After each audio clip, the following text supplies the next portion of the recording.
On Wednesday, the 23rd of September, 1584, Mr. John Spencer, the Sheriff of London, was savouring the prospect of the end of his term of office in just a few days. New sheriffs, both for London and the adjacent county of Middlesex, had already been elected, and will be sworn in at the Guildhall by the mayor on Michaelmas Eve. A wealthy merchant, whose aggressive tactics had netted him an enviable fortune from importing raisins, spices, olive oil, iron, and wine, Spencer found his civic responsibilities irksome, and looked forward eagerly to returning to trade. Wearing his violet gown and gold chain of office, he set out with his constables on what he sincerely hoped will be one final, uneventful inspection of the city streets. Such random patrols had become depressingly frequent. In the years since the bloody slaughter in Paris and a dozen other French towns of some 13,000 Huguenots, the name given to French Protestants, in the fortnight after St. Bartholomew's Day in August 1572, there have been recurrent large influxes of refugees fleeing from religious persecution to the safety of London. Immigrant communities, chiefly French and Flemish, but also German and Italian, were by now firmly entrenched, creating severe tensions with the local population, especially those in the clothing trade, as immigrant workers routinely flouted the rules laid down by the craft guilds. This made the mayor and aldermen determined to curb vagrancy, crime, and the black economy, and to keep immigrants in check. Alongside street patrols, security crackdowns have become as much a part of civic life in recent years as clearing animal dung from the streets and queuing for bread at the baker's shop. Tension and fear were everywhere. The threat level had first been raised in 1570, after Pope Pius V published a decree excommunicating Elizabeth and declaring her to be deposed on the grounds that she was a heretic, a schismatic, and a tyrant, the bastard offspring of Henry VIII's unlawful second marriage.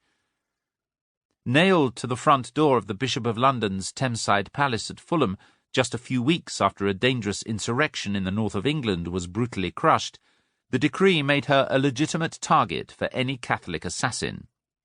Before the Pope proclaimed his decree, Catholics who refused to conform to the Queen's Protestant religious settlement had been largely left alone. Parliament had imposed fines of £1 a week to the use of the poor on anyone refusing to attend their local parish church, but enforcement was patchy. All this changed after the papal decree, when the assumption was increasingly that Catholics were traitors if they failed to come to church, and instead harboured Catholic priests in their houses or frequented illicit masses. The Northern Rising had shown just how fragile the fledgling Protestant state really was.